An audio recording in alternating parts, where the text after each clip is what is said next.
Konnichiwa, Buenos Dias, and things of that nature. Welcome to the show where we're probably just going to talk about hive pumping for 2 hours. I mean, I don't know. I can't really call it. But, yeah, yeah. Fuck you, Ron. Fuck you, Ron. I'm not doing it. Yeah, this is the fuck you, Ron show, everybody. So hmm what's up, Aussie fucker? Yeah, g'day, dingo babies, all that kind of stuff. Yeah, doing all right. It is what it is. Bees with bees, all that kind of stuff. But yeah, interesting. You were talking about the hive price pumping. We'll have a little bit of chat in regards to that. I'll chuck in that chart I was talking about. There you go. See, it crossed the white line, and up she goes. What did I tell you? Nice. And I think that blue spot's roughly where we were talking about it. When you were saying, "Oh, it's going down," and I think it's the bottom and all that kind of stuff. So yeah, it is what it is, and here we are. Yep. I'm, Be I'm happy it's definitely. happy it's part Steam price, right? That's the main thing for you. It's fuck Steam, Nice. right? Nice. I like the shitcoin Steam.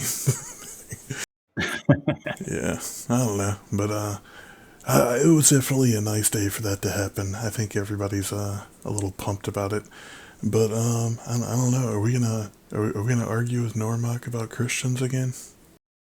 I think he wanted to start a fight about guns. That's what he was doing in the other room while you were gone. Well, But we have guns in Australia. We're just not allowed to have them.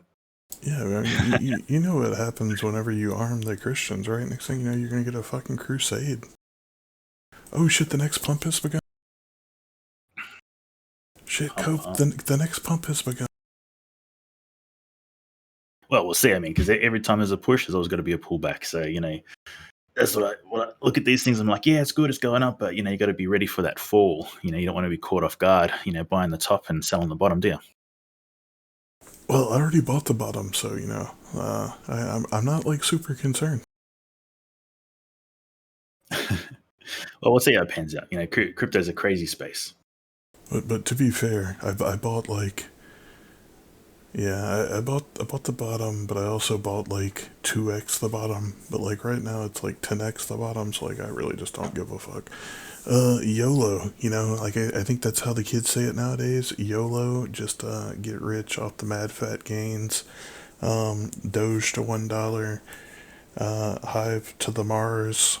Yeah, I mean, until 1,000 X's, Cope, like, we're just getting started, right? Like, $100 Hive, obviously, it's coming soon. Yeah, but not financial advice, guys. Just remember that. Make your own decisions. Do your own homework. Don't copy anyone else, and you'll be right. Yeah. Well, come on, Norma. Come tell us about my faith. Careful. You're crossing some lines already. Thought we are going to Yeah. save some of the that kind of like no talk till a little bit later in the show. Yeah, no, see, Normark was calling me out the other day because, like, I was telling him I was listening to a Christian band and he was like, bullshit. And I'm like, ouch. Why is that an ouch? I was though. Like, it's like he didn't have faith in me, Cope. He thought I was a liar. Well, we're all liars from time to time, aren't we? Well, hopefully, because like if you looked at this world, it's a pretty scary place to think everybody's telling the truth all the time. Well, it's just scary in itself, let alone the little details, the semantics that we get caught up in. Word. Yeah, I'm just definitely glad that like we've got like alternatives going, and hopefully we can keep building like alternative systems to the legacy financial system to get people less dependent on things like governments and like wage slavery and all that bullshit. I think it'd be really awesome. Like I think Hive has so much potential. Like, will we ever see it all? I don't know, because like that's the thing we always get to is like the human condition. But you know, like that's mainly like the biggest problem we have is like humans like to fuck everything up. But like the potential's there, right? And I think like the more things we build on top of them, yeah, like I don't really do it, and I'm not like about to try to like shill Splinterlands to anybody, but I mean like there's plenty of people that are like literally making money playing a fucking video game. You know what I'm saying? Like there's people that are making money blogging. I think Leo Finance is probably like your best option at the moment for that.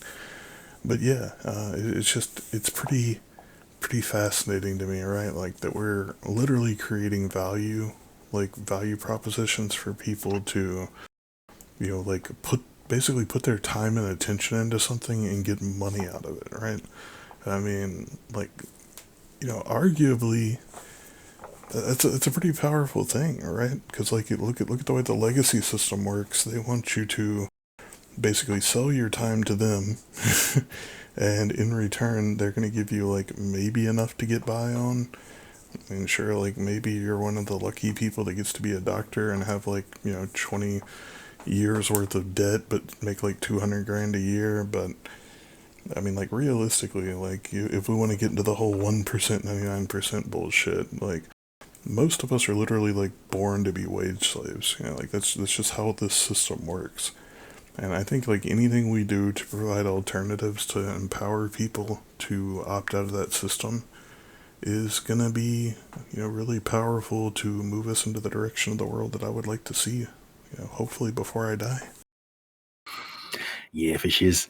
And look, something that you said that was pretty interesting in regards to making money playing games and that kind of thing. And I'm a bit of an old chook. Well, I'm not that old, but old enough.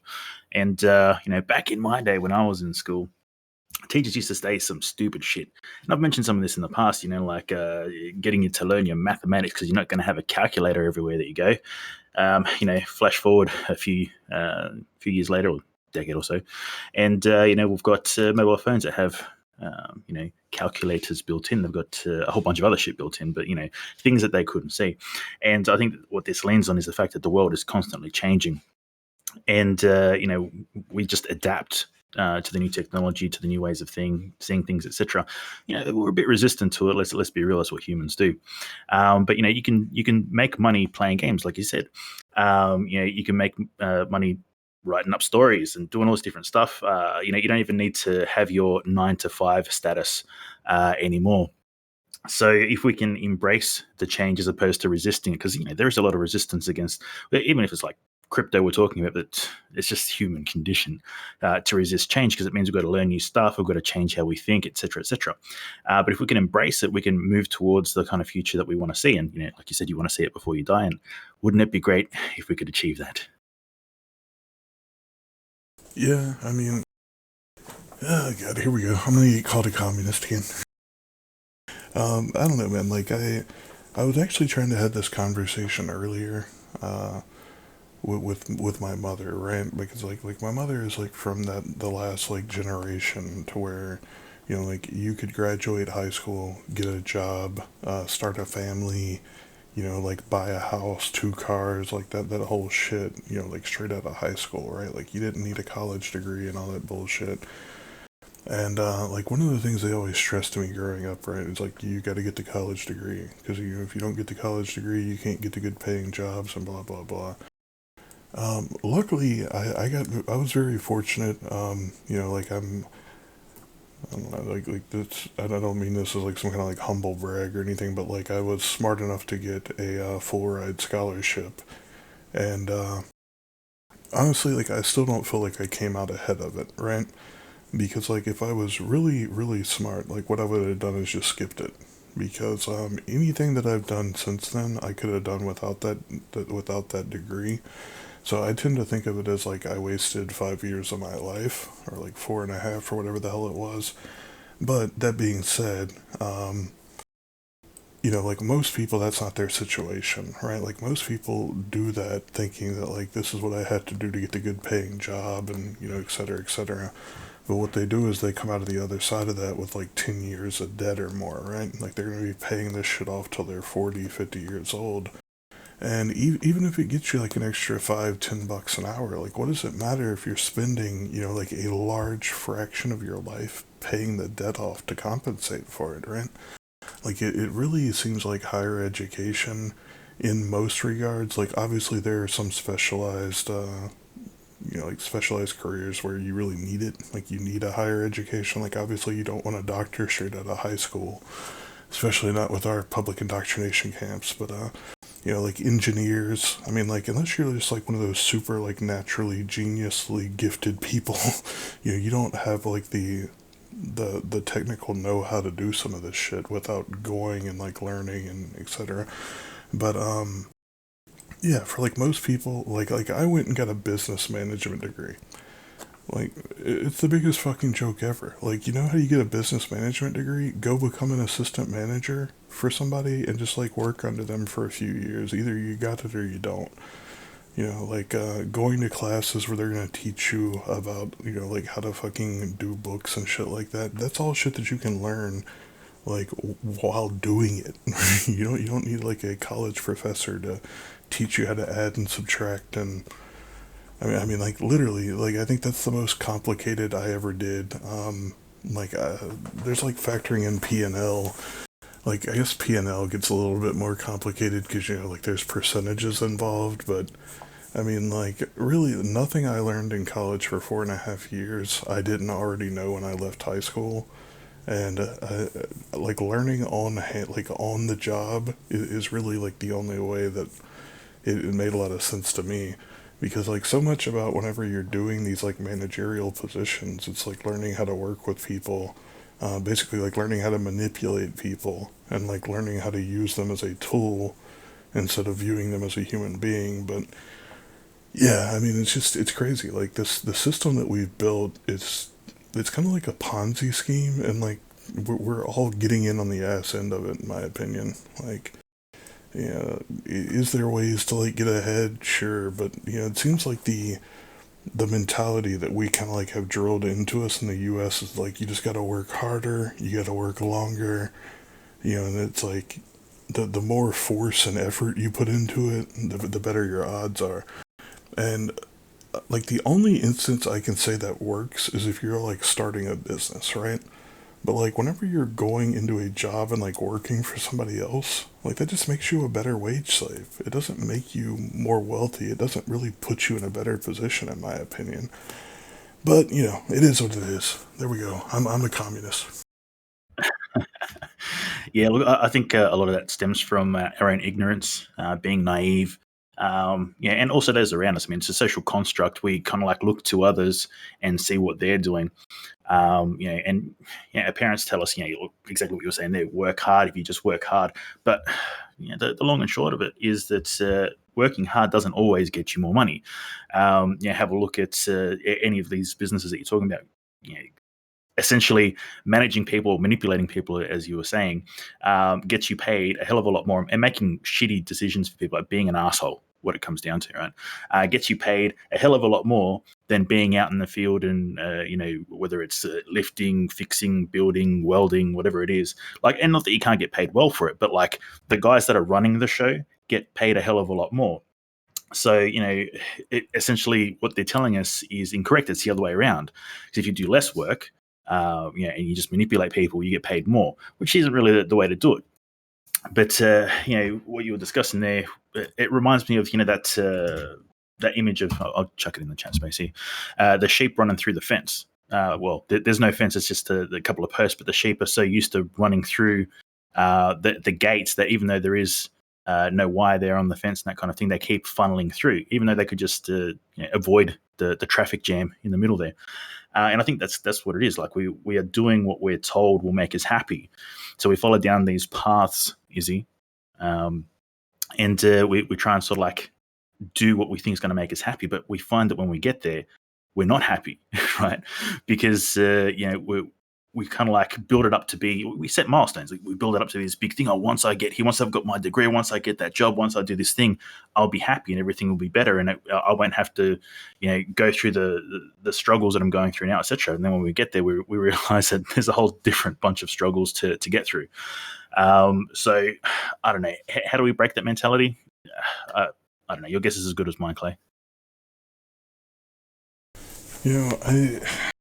I don't think you can like break it necessarily, right? Like I think you have to look at it from the perspective that most people that have this mentality have been indoctrinated into it, right? Like, and I mean, not just through school, but like even family. I mean, like growing up, like dude, like all I heard was like, you gotta go to college. You know, you gotta go to college. You gotta get the degree. You gotta do something like become a nurse or a lawyer or a public, like a public accountant or whatever. It's like, it's just crazy to me that like all of this stuff that was pushed on me was about money, right? And like looking back on it, it's kind of like, I don't know. I feel like it's a really flawed way to approach how you're going to spend the rest of your life. And look, like I'm not trying to say like I don't understand that like money is part of this, right? Like you do need to be able to like provide for yourself, etc. But like having a life that's not worth living and being financially secure just doesn't make sense to me, right? Like if you're just doing something for no other reason than it gives you money, like it brings you no joy or it makes you fucking miserable, then what's the point, right? Like you're doing shit that you don't want to do so that you can keep doing shit that you don't want to do. And like I feel like that's the like kind of like overall mentality that it seems like we have as a society. It's like even if this job like makes you miserable every day, right? Well, just do it because like it pays well, or like so what if it's gonna like wear your body out in the next 20 years, and you're gonna be like a 50-year-old crippled man that can't work, but you made like $30 an hour working on that oil rig or whatever the fuck it was. And it's just like it seems like we don't like look at life and the experience that we have here as like the primary goal. It's like we've been indoctrinated to thinking that making money and buying stuff is the primary goal in life. And it took me a long time to like see past that, because and like honestly, like the only reason I got there was because I kept doing it, right? Like I was doing it. I had the good paying job. I was buying all the stuff. I had to, like I was doing the thing, right? But like I was still fucking miserable. Like I wanted to fucking kill myself driving to work every day. It's like this doesn't make me happy. Why doesn't this make me happy? Like I'm doing the thing they told me I had to do. And then, like finally I was just like, fuck it, I'm just gonna quit. And like, I'll try something else. And you know what? I found a lot of stuff that I actually enjoy doing. And you know what? Like, even if I don't make as much money, and even if I'm never like driving a Lambo or some bullshit, I don't have the picket fence, the 2.5 kids, and the trophy wife, or whatever the fuck. Like, doesn't like me finding life worth living mean something? Like, versus just doing what I was told I had to do? Yeah, but how do you define that distinction? Because it is dependent on the individual what's going to make them happy and what's not. And that's why I think like what you're talking about there is having a search for yourself, right? Because you can be air quotes successful but still be freaking miserable. So you need to have that self check, have that conversation with yourself, and say, am I really happy doing this thing? Because like realistically, if you're going to work every day thinking that you want to write yourself off before you get there, that's not being happy. It doesn't matter how much they're paying you. You can't buy that happiness. With money. You have to do the thing that you want to do to be happy. And if it's it goes against the grain of what you believe in, the job that you're doing, that is, then why are you doing it? Huh? I think most people like really believe they have to. And I mean, like obviously the money is part of it, right? But like how much of this shit do we put on ourselves? And I think whenever I started like wrapping my mind around that like simple part of this equation, I was like, I'm really like creating and manifesting my own problems here, because I had like here's an example. I had a subscription to like literally every one of those video services. I had like a $300 cable bill, because I obviously I still need the internet, but like I, on top of like having the highest internet packages they had, I also had like all the cable channels, like all the premium shit.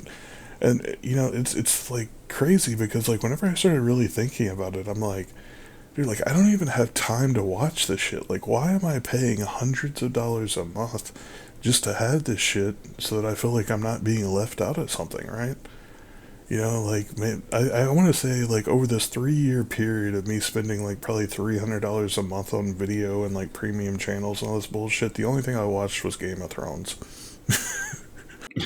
Like it's pretty fucking absurd, right? Like, dude, I could have bootlegged it if I really, like, wanted to go that route, or I could have just got, like, HBO. It's mind blowing to me. But it's like something about that mentality that you have to, like, have all of this stuff, you know, like the keeping up with the Joneses mentality. You know, it's like I can't have other people saying, you know, they got like stars and Cinemax and I don't have it, but it's like, why? I've never even fucking watched them. You know, it's like some like level of just like constant like one-upsmanship, right? Like you gotta have more shit than somebody else. You know, one thing that I never started doing was like I was never like one of those people that had to like keep buying the new cars. Like I've always been like I'll just drive the car until it stops working. Like even right now, like I just got a quote unquote new car, but it's like 11 years old. You know, it runs fine. It's Yeah. just like it's mind blowing to me though, like how much of this shit, like even with gaming, right? Because like I used to be really into gaming. Injar probably knows about this. It's very easy to spend a fuckload of money on gaming. You know, especially like I was into retro shit, so like I would have like bookshelves full of things like PS1 RPGs, you know, just to be like, oh, nobody else has got this, right? You know, like I've got this like super rare old RPG that I've never even turned on and played because I don't have any time to do the shit anyway because all I'm doing is fucking working 24/7. Or, you know, like I had to get like the new PS2, the PS3, like all this bullshit. It's just crazy. But like ultimately what it came down to is like there's this fucking hole in my life where I feel like, you know, that it's just empty and like the only thing I can do is like throw money and stuff in it, right? Well, that hole is basically just a lack of self worth and yeah, I don't know how else to put it, but like once you can get to that point where you can like give enough a fuck about yourself to like do things that make you happy instead of just trying to like compete against everybody else, it really shifts like the entire orientation of like the things that you do with your life, right? Like instead of just constantly like trying to get more and more money for like the no other reason than just to have it and to buy stuff that other people don't, then you can start like looking at like, okay, well, I can get this money, I can save it, and I can do something that I actually want to do with my life, right? Like right now, I I think it's fair to say right now I have more money than I've ever had in my life, but like there's a purpose to it, right? Like I'm going to use it to get myself out of this situation and put myself somewhere else. Now, yeah, it is what it is, right? Like, because previously I could have had way more money than this with like the jobs that I had, but I was just throwing it all away because I was a miserable sack of shit. Yeah, well, something that sort of springs to mind there when you were talking about that stuff just then was that it seems like what we're trying to get is that surface value happiness. That seems to be the goal, to like appear to have all the riches, all the things. Sort of like outwardly, so other people when they see, they go, "Oh, that guy's got it made. He, you know, made the right decisions," or like, you know, whatever it is that's going on. But the internal doesn't align with that, and that's sort of like the conflict that we have. I think, at least anyway, is that due to the fact that we're sort of like aiming for this surface value happiness, we kind of like neglect the true happiness inside of us, right? Because, you know, like you're saying, if you are buying the games and you're doing this and you're doing that, but you're not actually using it, whether it's from lack of time or whether, you know, you just for whatever reason you're not actually utilizing the things that you're spending all this money on, then why are you doing it?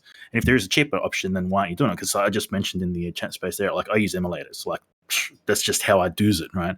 I've bought a crap ton of games throughout my life. I've been gaming since I was about 4 or 5 years old, and you know, back on the good old Commodore 64.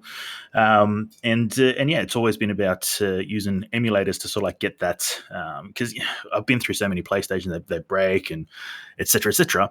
So like, okay, am I going to keep, you know, pumping money into this thing? Or am I going to find another way to do it on the cheap and still get the joy of doing the thing that I'm doing? It's not so much about having a PlayStation and showing it off to my mates. It's not about having those limited edition games and all that kind of stuff, and that's the other thing. Like people that buy these things and they just sit them on the shelf and they never use them because they don't want to devalue them by opening them, or oh, I might damage it or scratch it, that kind of thing. Yeah, I kind of in some way understand when it comes to there's like limited edition toys, and if you take them out of the packet, they devalue and that kind of thing. But like, dude, you're telling me you're going to buy this toy, you're not going to swoosh it around the room and make laser noise and stuff, like you're not even using it. Like, what's the point? I get it if it's an investment, all right, no worries. But for me, it's about utilizing these things and getting the joy of using it, not just having it on the shelf and just going, "Hey, I've got this really expensive thing on the shelf. I'm never going to use it." And you can only look at it through this glass, and you can't touch it, and it's in a vacuum sealed container. But it's worth a lot of money. That just doesn't make any sense to me.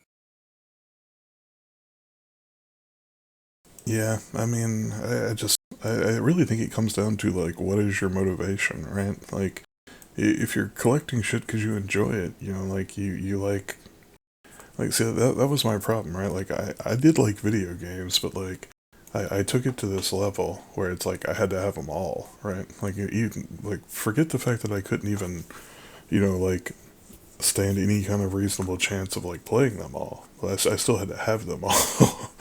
It's just like shit like that, right? Like just that constant pursuit of more. It's like you find something that like you think's a good thing, right? You're like, well, I like doing this, so what I'm gonna do is like buy all of it, or I'm gonna try to get all of it.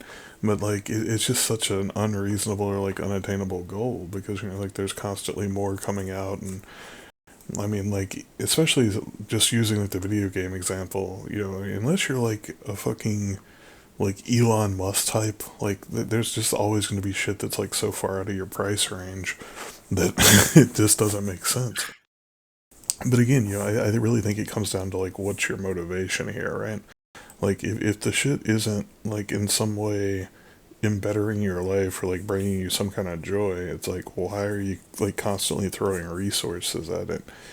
And again, like to go back to where I was like starting with this, it's like like if all you're doing is just buying all this stuff to have it, like be that like all the streaming services or like new cars or houses, whatever the fuck. Like if money is the only motivation and there's no like purpose to it, like it's so hollow. Like I don't know how else to put it. It's like even Mm-hmm. whenever you get the money, and see like this is one of the examples. I've told like some of you guys about this, but so I got into Bitcoin when it was like $300. If I didn't like have that like destructive, just whatever mindset, like I would probably be set for life right now. But like what I did with it is like I would just sit there and go and gamble it all away or whatever, because I was just in this constant pursuit of more money, right? The money didn't mean anything. It didn't like bring me any joy. I had no plans of anything to do with it, but I just wanted more of it. So what I would do is like I would just go buy bitcoins, and like somewhere out there there's probably like blockchain logs of me just like throwing away like several bitcoin a day, just fucking coin flipping it or whatever, like rolling dice. It's just like mind blowing to me, right? Because like I can look back at like who that person was, like who I used to be, and I'm just like, fuck, man. Like if I knew now what I like if I knew then what I knew now, like God, like I would have changed like so many different things, right? But I wouldn't be who I am now if I had changed those things. So like you get caught in like that kind of like causality loop, and this is one of the reasons why like I really don't like dwell on the past a lot. I just kind of like accept that like who I was is what led me to who I am now, and it's more like focus on appreciating who you are now and learning from the stupid shit that you used to do to like better your life. But yeah, it's like mind blowing. Like some of like my old crypto stories, just yeah. Well, yeah, look, something that you touched on there in regards to like having to have everything or one of everything in every color and all that kind of stuff. Kind of like took me back a little bit mentally, to my study times. But hoarding, right? It is a mental issue, and it doesn't matter what it is that you're hoarding, right? The fact is that it's unhealthy, right? But it seems that humanity has made exceptions for particular things, right? And you can hoard certain things, and it's kind of like viewed as being, oh, that's a good thing, right? But other things, if you're hoarding like newspapers and that kind of thing, your house is like, floor to ceiling, covered in newspapers, stacks of newspapers and that kind of thing. You got like pathways just to get, to the kitchen, to the bathroom, and that kind of thing. That's a problem, right? People are going to say, well, it's unhealthy and you shouldn't do that, blah, blah, etc. But with other things, say for instance money, that's a good thing to hoard, right? There's nothing wrong with doing that because that's being smart. So I got a little image here. I'll chuck it in the chat space, and I thought this was interesting, referring to monkeys and bananas versus humans and money. And it's true. Like it can be a problem when it starts becoming the center of like your universe to do this thing, to collect this thing, and it kind of like takes over your life. It can be damaging to the individual. Newspapers are unhealthy. Everything's unhealthy, Cope. Yeah, well, too much of anything ain't good for you. Period. Yeah, but I mean, just like everything, like literally everything's unhealthy. Do you know the water is causing cancer now? It wouldn't surprise me. Right? I know cucumbers cause cancer and then cured cancer, depending on which study you read. So it wouldn't surprise me if the same thing was true of water. Yeah, it's like an apple a day used to keep the doctor away, and now it's like we got these like GMO apples. Bill Gates probably like jizzed in them or something. Now it's like you go for the apple a day, and like you probably just get AIDS or something, right? Yeah, well, the same thing's true of eggs. Eggs is always one of those things that they're really good for you. You need to have like 20 of the bloody things a day. And it's like, oh no, you shouldn't have any at all. Maybe once a fortnight you can have one egg, kind of thing. This is the accuracy we have in science at the moment. But it is what it is. I think what it comes down to, again, like we're saying, is too much of anything ain't good for you. So if you go too much in one direction, you're going to end up in a fair bit of trouble. And too much in the other can be the same thing as well. Okay, Cope, I'm just going to throw this out there. Tell me. Woot, I just scooped some 75-cent Leo. Woot. Giddy up. Yeehaw. Not financial advice. Nah, dude, like, it's crazy. Like, normally I'm not like an active trader usually. Like, not anymore. Like, whenever I was like in degen mode, I used to like constantly be like trying to like day trade, flip shit every day, I think one thing, and like I can't say everybody's like this, but for me, like whenever I was doing a lot of day trading, like what happened was, it's like you can definitely get like addicted to that high of like like chasing these like random pumps and all that bullshit. But like it's so stupid, like especially whenever you zoom out, right? Like if you can step back and you can like just make smart moves and be patient. Like, don't just like jump into something because you think people are about to pump it, right? Like, no fundamentals. And I mean, like, I get that, like, you totally can make money doing this, right? You can also lose everything doing this. Like, here's a prime example. Like, the last time that I did, like, any serious leverage trading, I want to say I lost something like 3.5 Bitcoin because I was shorting Monero with, like some kind of like really like jacked up leverage on Poloniex. I don't even remember what the leverage was, but it's like I threw like a Bitcoin down to short it, and this is like when they were doing their Alpha Bay pump, and like of course it just like went stupid, and I'm like sitting there getting a margin called, so like I throw another Bitcoin in, double down. And then it's like an hour later, another fucking margin call. I'm like, what the fuck? So just like all in shorting it. Like, there's no way this pump can go forever. Literally the only time I got liquidated, and it was like so stupid. Like I could have, like if I just held that, like holding something that I know has value instead of chasing money for the point of chasing money. Like right now, those 3 Bitcoin would like buy a fucking house, right? It's like mind blowing, right? But like again, I can you make money doing like these like short term like paper chasing trades? Sure. But it's like, what's the point, right? Like, if you can move into like actual smart investments, right?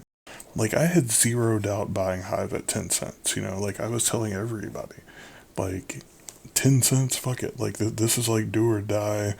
And generally, fuck it. I guess this is the philosophy of crypto trading day. Like here's my thought process, right? And I want to say like there's plenty of like famous investors that actually use something similar, but like you have to look at like what your upside potential is, and you have to look at what the downside potential is, right? Like Hmm. say I'm gonna throw like let's just say I'm gonna throw $5,000 into Hive at 10 cents. I know my upside potential is like off the fucking scale, right? Like even a dollar, like hitting a dollar seemed like a pretty obvious thing to me, but like actual upside potential, like I don't know where it'll stop. And that's the thing. Like whenever you're looking at something where you know exactly what you're risking, like and you're comfortable with the potential loss, right? Like if you can say that like if I lose like X amount of money that I put into this thing and like I'm still okay, right? And then you can look at the upside and say like this thing could easily like 10x, 20x, whatever. Like this is my mentality whenever I go into something, right? And the only way that like I can stay sane doing this is like I don't really watch the prices all that closely, right? Like I didn't even realize Hive was pumping today. Like I normally check can like the dailies or whatever like once a day, and it's crazy because like whenever I was doing like the day trading bullshit, like that's all I did. All I fucking did was just stare at fucking charts all day. Like what kind of quality of life is that, right? Like what joy are you getting out of that? It's like for me, all it was just chasing a fucking high. Hmm. Yeah, look, what you're discussing and describing there is, like a risk reward ratio, and there is a tool for that. You chuck it in there, and you got to have a look at, what you're willing to lose versus what you're willing to gain. But a lot of people they don't take that into consideration. They're just like, yeah, just get in there and check your money in, and there's no kind of like real rhyme or reason for what's being done besides, somebody posted on the tweeters, that buy the Doge coin or whatever it is, and people are like, yeah, get in there, and that's how people get fucked over, right? Which is why when we had the discussion in regards to Doge pumping, or was it XRP was another one. There was a few that we discussed where basically a group of people said, yeah, let's do this, and I'm like, yeah, lots of people are going to get hurt here, and they did, right? Because they didn't do their own research, they didn't look into it, they didn't use proper risk management, and they got burned, right? And this is the dumb money versus the smart money. And yeah, in some sense, I can see some reasoning to looking at charts all day if you're learning, right? If you don't know what you're doing, you're trying to learn, etc., etc. But yeah, if it takes over your life completely, right? Just like we've said, too much of anything ain't good for you. Like, what's going to happen? You're going to sit there, your eyes are going to get all fucked up. You might get some RSI shit happening. Like you're going to be a hunchback. From just sitting there in the one position doing the same thing all the time, right? It's a problem. Uh, so you have to have like that moderation and be smart about what it is that you're doing. Now, when it comes to sort of like the day trading and that kind of thing, yeah, look, I can see the arguments in both directions. Like, obviously, it's um, again, not financial advice, but we get too far into it, right? It's a more stress-free environment. If you zoom back, you look at the overall chart and you go, okay, this thing is pointing downways or this thing is pointing upways. So I'm going to do X until X and then this happens, right? But obviously, that being said, if you zoom into the smaller time frames and say, for instance, you were trading the 5-minute charts, the 30-minute charts, the 1 hour charts, that kind of thing. If you're good at it, that's the thing, you've got to be good at it as well, right? You can't just go in there and just think you're going to make fuck tons of money. You can catch the ups and the downs, and obviously, if you've caught a majority of the ups and downs on the way up to your total price point, you're going to make more money. Right? It is that simple, right? Because you're letting go at the top, you're catching it at the bottom, and you do it multiple times. Obviously, the outcome is going to be greater. But like we said, the risk and reward is also much greater as well. And some people, they don't understand that. All they see is the dollar bills, the Lambos, Coke, and hookers thing, and you see people posting they're when they've had it like a good trade and they've made like 10,000% up on blah blah blah blah because they used 125x leverage and that kind of thing. It's like, yeah, but like think if it went the wrong way, they would have blown up their account. Job done. So if that's the life that you want to live, you got to be ready to do it. And keep in mind, remember when Bitcoin had the big crash from the 20K, people were committing suicide over this shit. It's not something to sort of like take lightly. These things can demolish people, and if you're going to play those kind of high risk games, you got to be prepared to take the high risk prizes that come along with it, whether it's being successful or whether it's losing everything. Right. I think that's the biggest thing to stress here, right? Like, I'm not trying to tell anybody how to do or to not do. All I'm trying to do here is tell you like the lessons that I learned. And if you're like extremely disciplined with it and you know what you're doing, then go for it. But like what I found, and this is like even somebody that's like been doing this for years, right? Like I've literally been doing this shit since fuck, I don't even know how long ago. Like since Bitcoin was like $300. Like so whatever you want to say with that. Like 2015, somewhere in that area. But like even with like years and years and years of trading experience, right? It's so easy to put yourself in this situation where even like let's say you go out and you're like, okay, so I've got like $1,000 that I'm just gonna like shitcoin gamble day trade with, right? It's so easy to like find yourself in a losing situation and then like start bringing in money that you can't lose or like money that you shouldn't be playing with, right?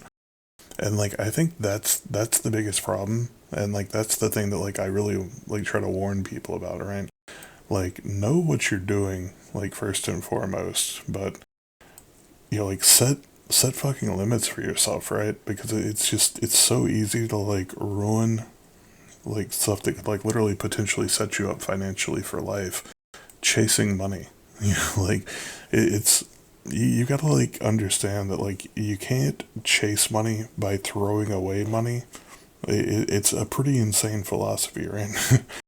But like again, if you like pick a number that like you're okay with going to like literally nothing and like you just want to play with it, then have fun. But like don't go out there like throwing everything you've got into just chasing a fucking pipe dream hoping to hit the lottery. Like it's not a smart approach. I mean, every now and then sure somebody gets lucky. But I definitely think it's a lot smarter to go for like long term or at least like mid-term outlooks on things that you think have like real legs to stand on, and you're not gonna just get fucking wrecked. But it is what it is, man. Like some people like to short Bitcoin at $10,000 all the way up. Some people like to sell the bottoms and buy the tops. Like this is how capitalism works, I guess. But hopefully if you guys take anything away from the philosophy of crypto investing, definitely don't play with shit you can't afford to lose. And, hopefully, you've got some self-control, because it will definitely put you in situations to where you feel like you've lost everything and you've got to do like drastic shit. It'll also put you in situations where you can get really hooked on the adrenaline and like the dopamine that comes with like seeing, like, oh my god, my $1,000 is $10,000 right now. And then, like it's also, you can find yourself in that situation to where you do really good, right? Like you make the right move, but then greed takes over.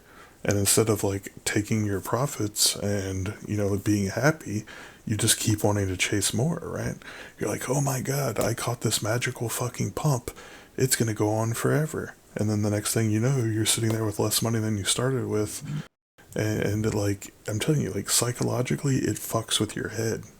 Like, I don't think anybody's immune to this shit. Like I said, play with money that you can afford to lose. Don't like sacrifice your rent and your ability to eat chasing more money. Like, it's not, it's really gambling. Like, I don't know how else to put it. Like, whenever you get to that point, it's no longer investing. Like, you've moved straight into gambling. And I'm not saying this to like tell you don't gamble, Like, gamble if you want to gamble, but like gamble with money that like you've already just like written off, because like that's how you have to approach it. If you don't approach it like that, you're gonna find yourself like really doing like long term damage to your financial situation. Yeah, and it's funny you say that because I've got that written down here as well. Yeah, play with what you can lose, right? So if you got like you lose change in the couch, if that's what you're willing to lose, then play that. Don't put the house on it. And this is the mistake that people make, is that they're just like, oh yeah, it's going up, it's never going to come down, blah blah blah. I'm going to remortgage the house to get X amount of money to put into it. I'm going to put my retirement fund into it, whatever else. With the intent of it, 50xing in 10 seconds, and it just doesn't happen, right? And that's where you have, like what you're saying there, the psychological damage that can be done of just riding that roller coaster of, it goes up, oh I feel great, oh it goes down, oh my god I've lost everything, oh it's good again, oh my god it's terrible. Like, that really destroys people. So I can understand when people are putting the house on it and they can't afford to lose it, they can't afford to not pay the rent, they can't afford to not eat. When things go wrong, they turn to things like suicide. They turn to like horrible things because they think the world is over. And lo and behold, right, anybody that sort of like took their life when Bitcoin dumped from 20K down to, I think it touched 4K before it turned around. And look at it now, right? That's the thing, right? It can all change in a heartbeat, in a couple of years. It can turn around, but if we're not sort of like aware of the fact that this is the game, this is how it's played, there can be some pretty horrible consequences. So you got to keep that in mind whenever you put anything down on the table. Is that, like, I have to be willing to lose this completely, right? And another thing that I do personally is when I play with trading and that kind of thing, I will look at tokens and go, okay, well, if this turns around and goes the wrong way, right, whether I'm going short or long, doesn't matter. Is this something that I'm willing to sort of like be okay with? Number one. Number two, is the token something like, okay, if I've bought this token, I'm doing spot trading. If I bought this token and it turns around and goes south, am I willing to hold this? Is this something that I believe in enough that it's not going to fade into nothingness? And these are kind of like, you need to have your own trading plan, like your own rules to abide by. And if I played by Clay's rules and Clay played by my rules, we'd probably have a horrible time. But you need to apply these things, so then you stop yourself from making stupid decisions. You stop yourself from getting in a situation where you feel like death is the better option than dealing with the decisions that you've made. So I would say bear that in mind when you put anything down on crypto. Is keep it in mind and just stick to some kind of plan, because it will save you in the long run from a lot of heartache and a lot of these roller coasters that we're talking about, right? Yeah, permanent solutions to short term problems. Yeah, definitely, inadvisable. But again, just like with the investing thing, we all have to make our own decisions. And like I don't say this to sound heartless or anything, but like I've accepted a long time ago. Like I have zero control over what people do in that regard. That being said, I try to advise people to like definitely think, very long and hard, step back, reevaluate the situation. But like, here's the problem, right? Like, because once you've been there, like, you can definitely understand that there's no just like telling somebody, hey, don't do that, right? Like, you can't just like guilt somebody into not killing themselves. I don't know how else to put it. It definitely seems like that's something that like as a society we do, especially ye old Christians, Normak. Growing up Catholic, they put like so much like literal quote unquote fear of God into you that like if you kill yourself, you're gonna suffer for eternity and like all this kind of stuff. I don't know. Like my personal beliefs are, it's more like hitting the reset button, but also in my mind, I think that like while we're here, like we incarnate into this life with the objective of having certain experiences, like learning things, etc., etc. And like whenever you choose that option, like if you go through with it, maybe that's the experience that you were here to have. Like, maybe that's the lesson you're here to learn. I can't really call that. But what I can say is, if there is like some bigger purpose to what we're doing here, and if it is like that reset, you know, like start over, do it all again. Like, how many times have I been in this position, right? Like, how many times have I chosen to take the early exit just to start over and go through it all again? Um, and yeah, I mean, picking a permanent solution to a short-term problem, I don't think it's the best approach. Now, like there are obviously like other situations where I can't even speculate, but like you get like terminal illnesses, you're like suffering every day. I mean, like I can think of like reasons why people would like legitimately choose that option. Like I'm not encouraging it, I hope people don't, but like the trivial bullshit, things like money, it's just like that's never worth it to me. Like all this like fake scarcity and like materialism.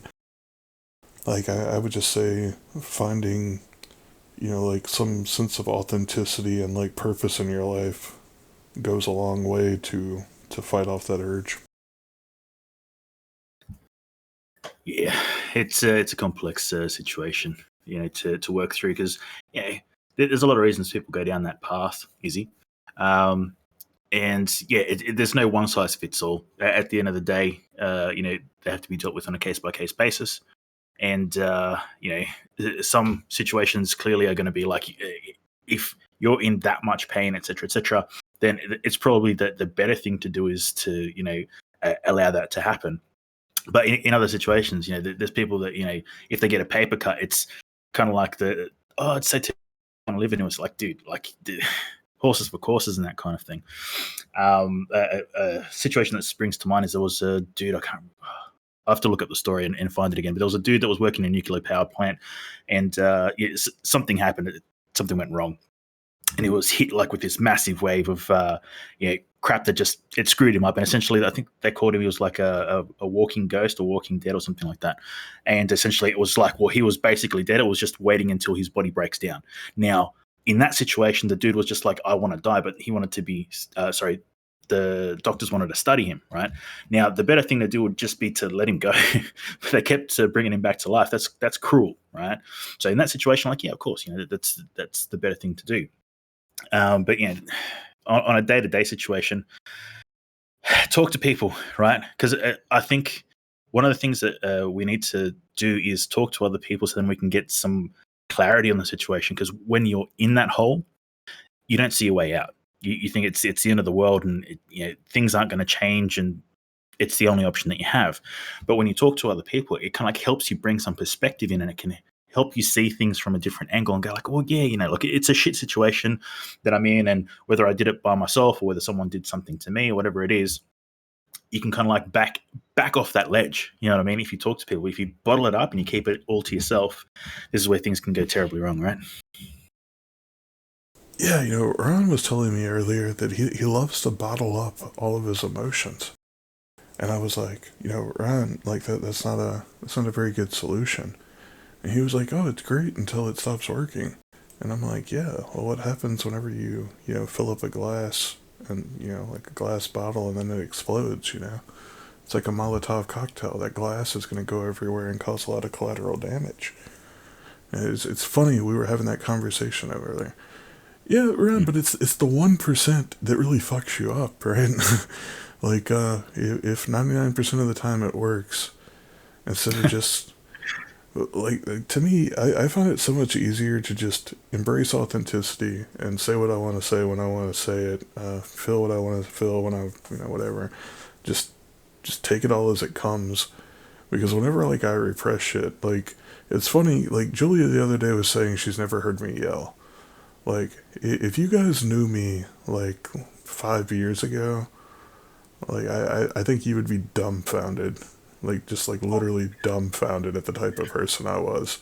Like I was literally that asshole that was just always like screaming and cursing at people online, telling kids to drink bleach and all that bullshit. But yeah, like like where that comes from? That comes from repressing a whole bunch of shit and keeping it bottled up until it's just like leaking over and exploding on people all the time. and then it's just it's not healthy. I mean, I don't know how much you're joking, like when you say that, but yeah, like repressing shit is not a good long term solution. It is the best Mhm. thing. I mean, And it's you, just fine. just to comment there on something that Dunn was saying when he spoke to an individual, and yeah, you got to choose who you talk to as well. It's not that you just walk out on the street, find the first person you come across, and say, "Hey, let me tell you some stuff." People can have adverse reactions to having to deal with this. You know, talking about death, talking about dark places. It can be uncomfortable for people. So you wouldn't just grab the first fella you see on the street and say, "Hey, let me have a conversation with you about what's going on." There's if you look through your life, there's certain people that you can confide in, you can talk to about certain things, and some people just don't handle it. So obviously, don't talk to them because they're not going to help you out. They're probably going to drag you down even further. Um, but if you don't have someone to talk to, you can find psychologists, counselors, and that kind of thing. A lot of the times, well, at least in Australia, you have a certain amount of sessions. You get between 8 to 12 sessions with a psychologist a year, and that's done through the whole healthcare system and that kind of thing. But even if you don't have that option, there's a lot of places that they have centres you can go to. You have like lines you can call to talk to people, and even just that little bit can be enough if you don't have someone that you can talk to, on a one-on-one basis, somebody that that you can confide in. There are other means to have these kinds of conversations to have a better outcome than it is to just bottle it up and keep it in, like Ron likes to do, and let it just explode. Which I don't think that's healthy either. Maybe you should try some of these lines, Ron. Well, no, like the problem is, like you've got to look at like what it can cost you doing that, right? Like, I mean, like I know from like my own personal experience, like you can lose people you like really deeply care about, right?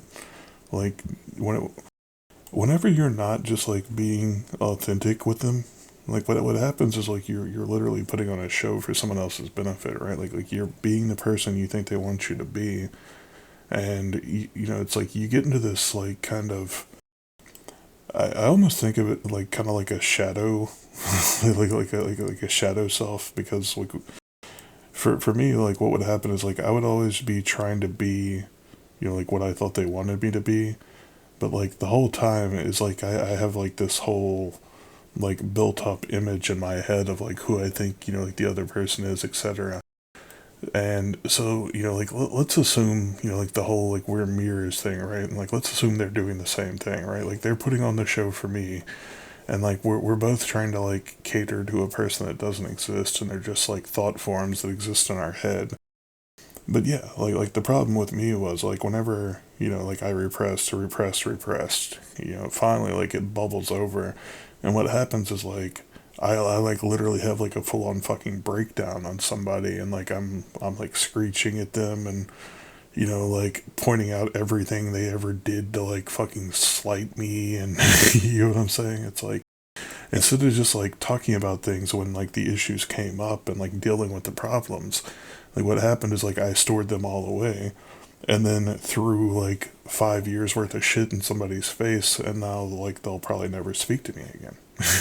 Like, and it's kind of like if you just deal with the problems as they come, they don't like build up and keep getting bigger and bigger and bigger, right? Like, and there's no resentment.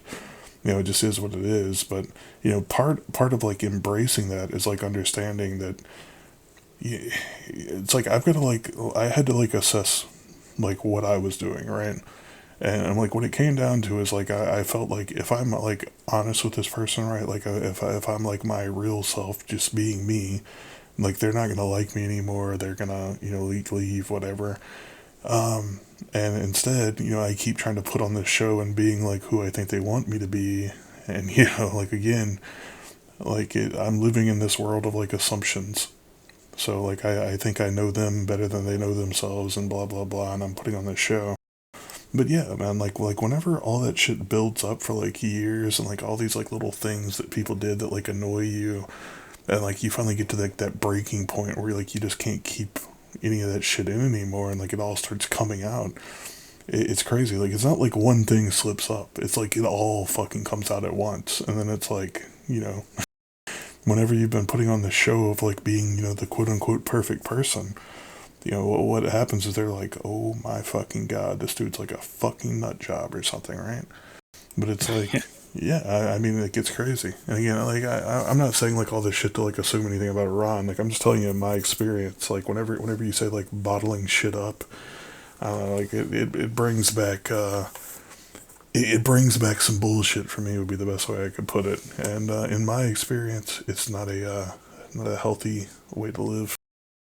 Well, yeah, look at one of the things that you mentioned there was, having all these emotions happening, bottling them all up and then letting it explode somewhere. And generally, from what I heard you were saying, at least anyway, was that you're sort of like pointing that in the wrong direction.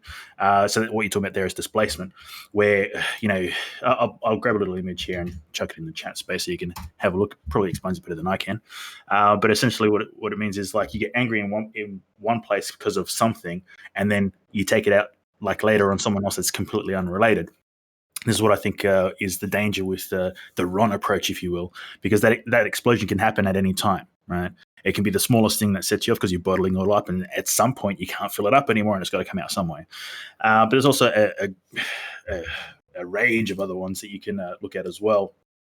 But it's end of the day, it's not dealing with the issues in a healthy way. So, like what you're saying there is, if there's an issue, you deal with it at the time. Don't bottle it up, and have some kind of like outcome at that spot. It means that you don't keep coupling these things together and let it all come out in one hit. And like you said, because if you completely crack it at someone for something small that they've done, right, they're going to think you're a psycho. They're going to think you're crazy, and you're going to break that relationship because you couldn't deal with what was going on appropriately, right? So yeah, there's a lot of stuff here that needs to be looked at. I'll chuck in another image here. But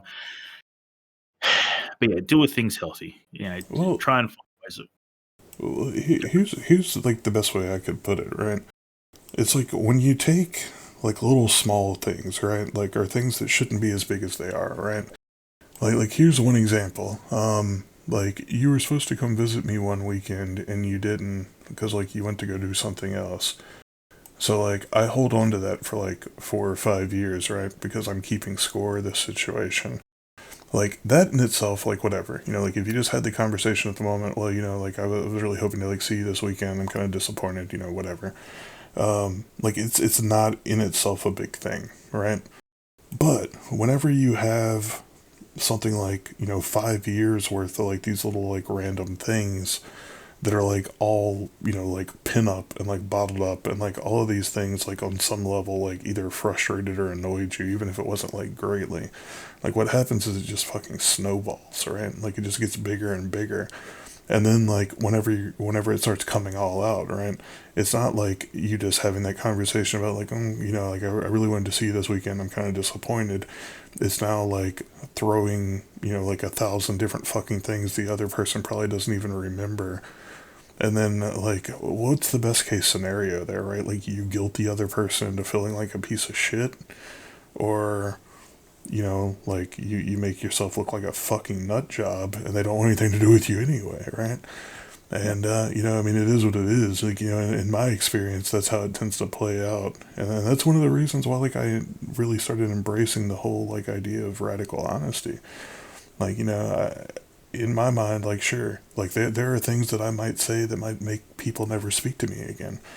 But, it is what it is, right? Like, I'd rather go ahead and deal with that now, get it out of the way, instead of, like, pretending like everything's fine and dandy for, several years until I end up throwing it all in your fucking face and then, like, expecting something out of you, right?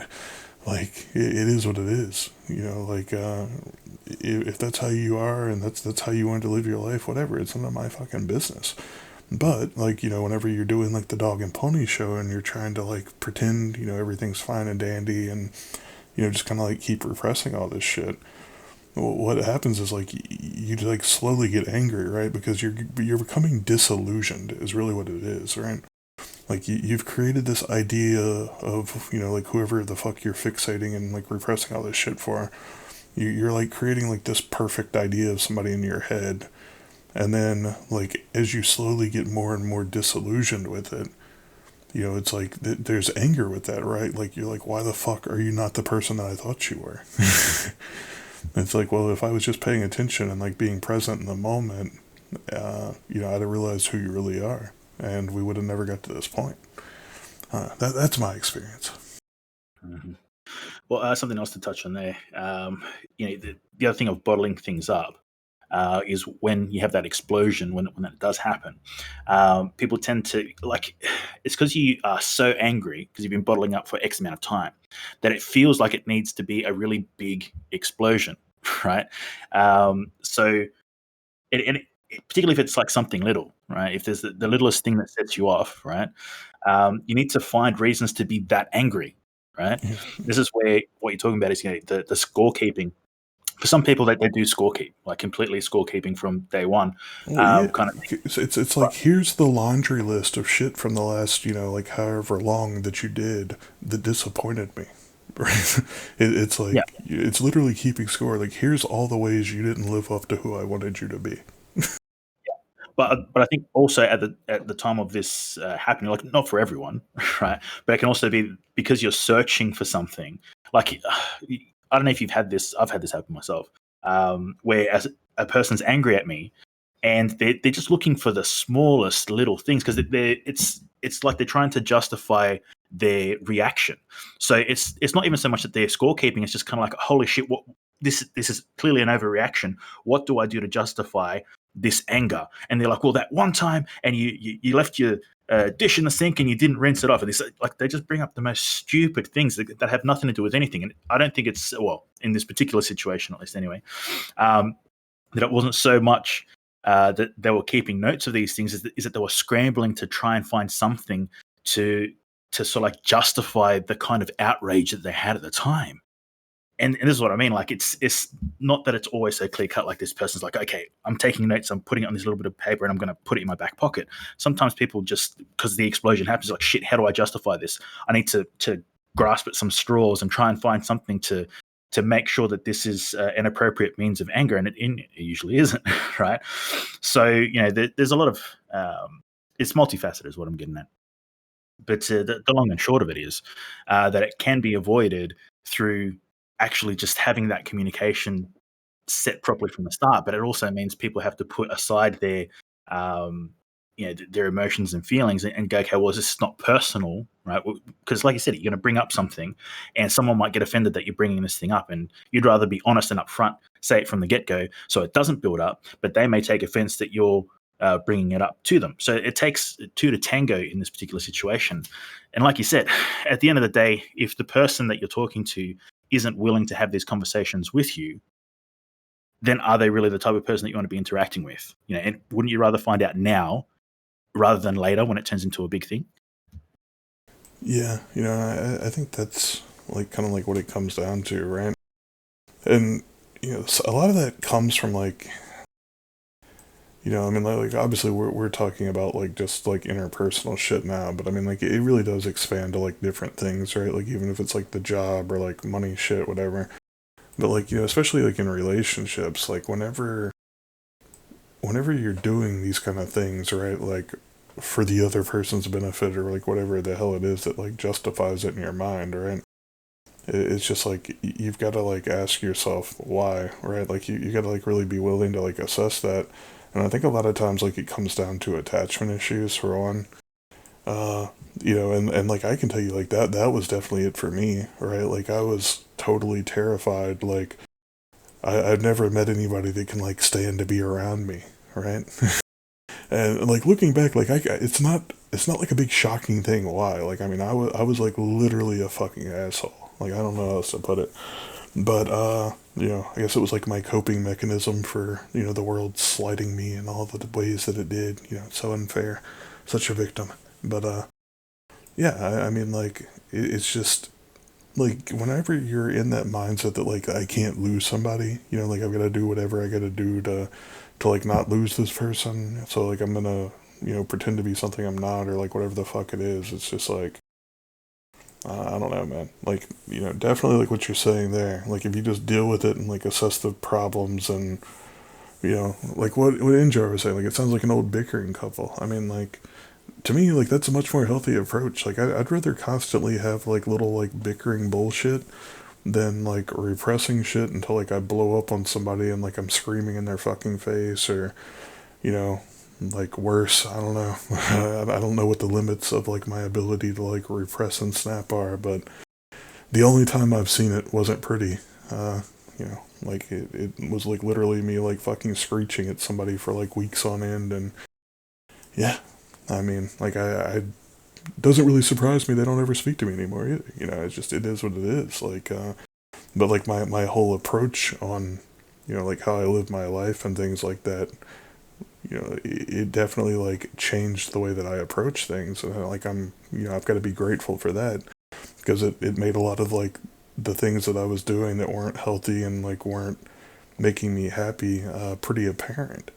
And I think that in itself is a good thing, right? Like if you can learn and grow from something, hopefully without doing permanent damage in the process, I think that's a good way to approach life. But there's always lessons to learn. So here's a question for you. So what was the key to sort of like that moment of self-reflection where you had? Because obviously, when you were in that state of mind where you're saying like, this was happening quite a bit, and I was screeching at people and blah blah blah. So what was the key that made you reflect on yourself and go, you know what, this is something I need to change, right? Because I think one of the main things that we need to understand here is, it takes you to understand yourself to change yourself, so you don't get into these situations anymore, right? So what was the key factor that made you look at yourself that way? For me, like the biggest thing that like I think caused that shift was up until that point, it always felt like the world, like everybody in it, all the things that happened were just like basically like happening to me, right? Like the bad stuff is like literally, like the universe like aligning to like orchestrate and fuck me over or whatever, right?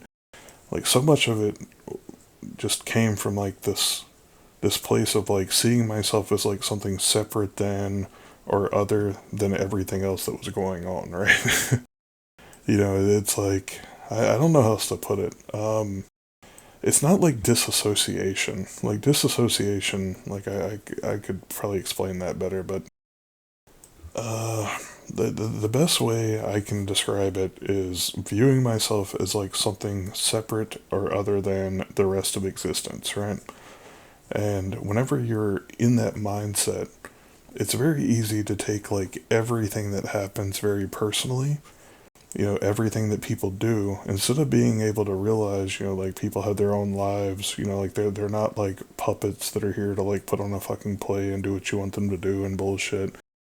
Like whenever you're in that mindset, it's very easy to get into like the victim mentality, right? And feel like everything that like people do that like in some way displeases you is like to slight you, or to like do harm. It's like some form of attack.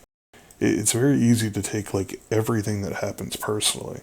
But like whenever you can realize that like you're also a part of this whole thing that's going on, which happens to be existence, and that like everybody has their own individual perspectives just like you do, and like basically seeing other people as people instead of just like things that exist in this world that's being inflicted upon you, it really like shifts the mindset a lot.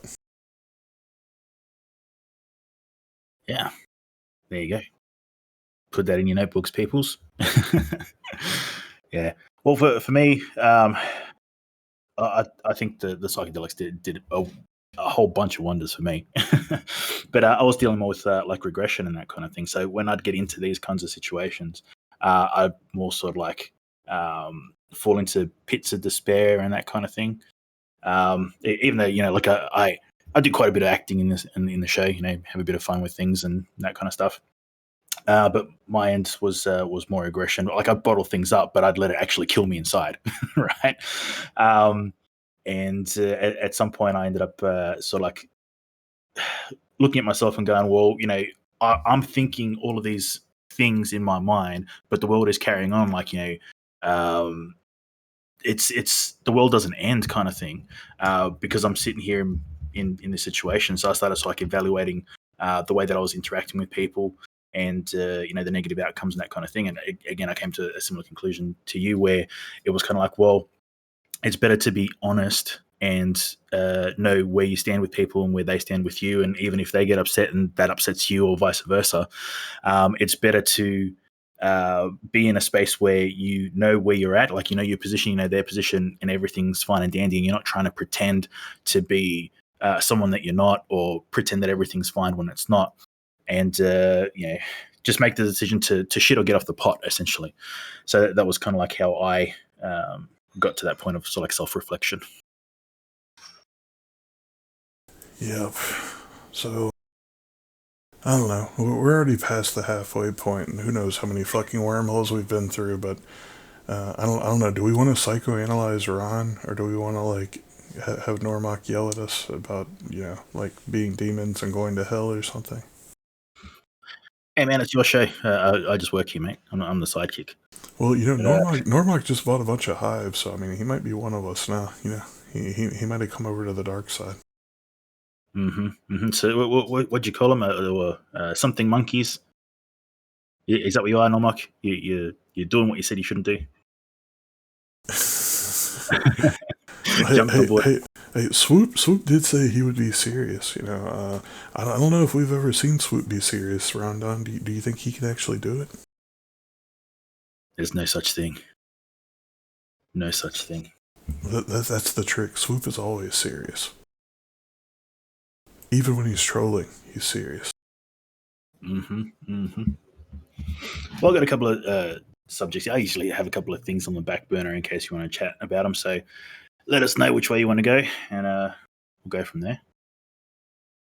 Word. What you got? All right. Well, first up, let's hit this thing. I want to ask you, you racist, Clay? Because apparently there's this thing going on in the States where y'all Americans hate Asians. Is that true? What's going on? Yeah. See, that one's weird to me. Am I racist? I don't know. I mean, I don't think I am. At least definitely not to like any great extent. I mean, arguably everybody's racist. I think that's the problem. Like you can always like look at something, and if you like disagree or think that somebody didn't act the way that you think they should act, then you can call it racist.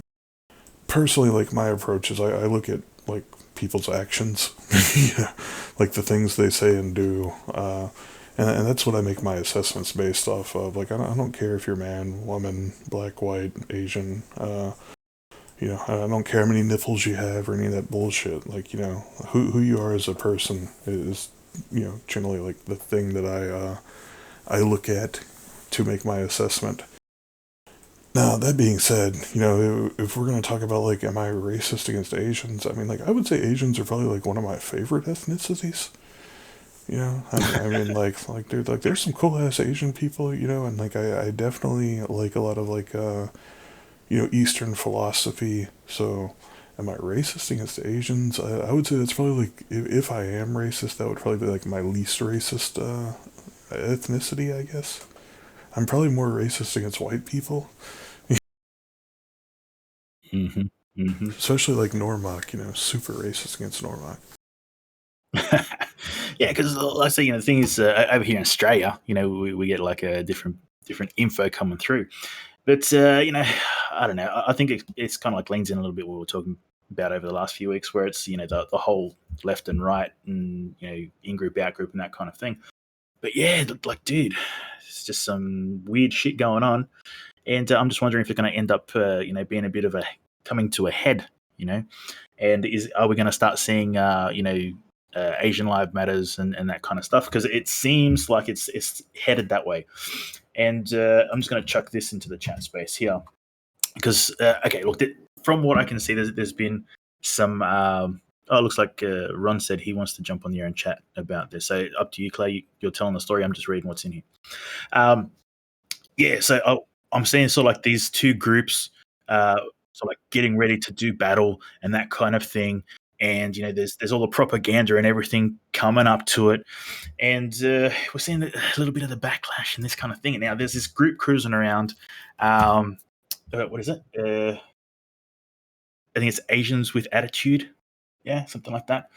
And I don't know. I can kind of like see the slivers, right, coming to the surface here, where there's going to be like these groups at either end that cause heavy dilemmas for people just trying to live their lives in the middle ground, and that kind of thing. It's concerning. It's concerning.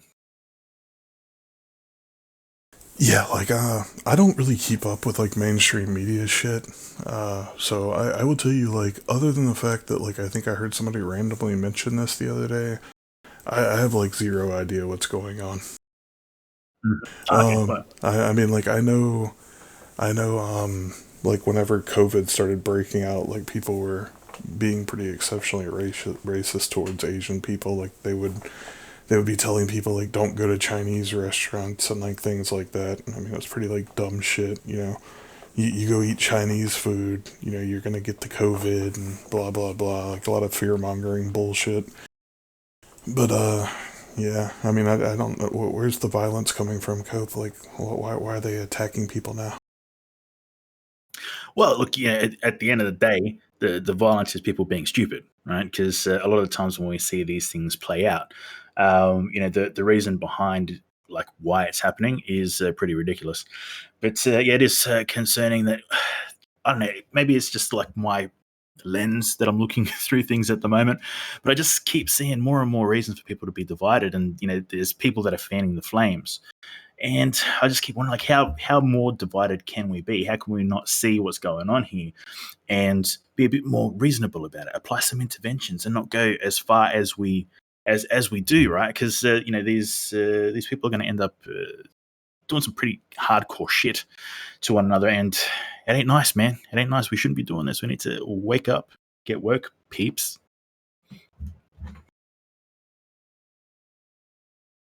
So you're going Okay, to let okay, Cope. Yeah.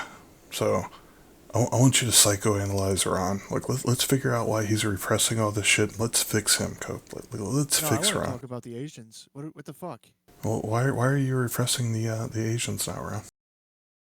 yeah, tell us what happened, Ron. Asians are great. What are you talking about? Yeah, I fucking love Asians, man.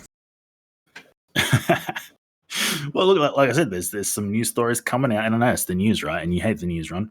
But yeah, look, there's a lot of stuff going on. Well, People so getting slashed in their actually, faces. that one news story you're talking about, that one that you posted was Cool. okay. Apparently, I'm too quiet. I can turn it up a bit. The one that you posted, the media is trying to run with this white supremacist hate on Asians, which actually there is. It seems to be. Maybe it's just media narrative, but there seems to be an uptick. There's either an uptick of outrage or an uptick of actual attacks on Asians. Now, if you go look at the actual stats, it is almost overwhelmingly the interracial ones, at least. Because everybody knows most of the time when you get attacked, assaulted or killed, it's somebody like close to you, somebody in your neighborhood, somebody in your family, somebody your friends and coworkers, and so like when you look at these violent crime statistics, mostly white people kill white people, mostly black people kill black people, mostly Asian people kill Asian people, right? That's just the way these numbers work. But if you look at like only an interracial, it's mostly black people attacking Asian people, and there was this big push on this, and it was kind of leading up to this, when all of a sudden a white guy decides to drive to these massage parlors and shoot them up. Now they killed, I believe he killed 8 people, and the news is only talking about 6 Asian people, right? Because there's a narrative they're trying to play. Yeah. And the thing is they want to say these white people are killing the Asians, and Asian like they can take this stat, Asian hate crimes are on the rise, and that's true. And then they pair that with, a white guy just went and killed 6 Asians, and then so they can frame it in this way of like white people are attacking Asians. Yeah. And it's the most masterful display, which I mean, I can see right through it, and I don't Yeah. understand why other people can't. Yeah, and that's kind of like what I'm getting at here. Is a lot of the times the narrative being put forward by these groups that are warring and feuding and blah blah blah. It's set by someone else. There's somebody that's fanning the flames. And I think a few episodes ago, I'm not sure if you were here for this one, Ron, but I mentioned the Robbers Cave experiment and a number of different experiments where they kind of like formulated this plan to have these two or three groups, interact with one another and make it a negative interaction, right? And people will focus, the kids are so bad and the kids are terrible and look at what they do, right? But it's like, dude, the people behind it were the psychologists, the people that were kind of like, fanning the flames, the people that were pushing these groups together and saying, you guys don't like each other. Now you have to exist in the same spot and see what happens. They're the ones that are causing the problem. So again, going back to exactly what you're saying there, is that the narrative is being pushed by somebody, right? And we can see the outcome of it, isn't going to be pretty good, right? It's not going to be good at all. But we need to understand it. But like I said, like, how can we not see this happening when it's happened time and time again in the past, right? So this is something that I saw happen earlier this week, and it's pretty mind blowing to me, right? Like, I don't know, Ron. Like, I'm still like halfway on the fence whether or not this was a fucking meme.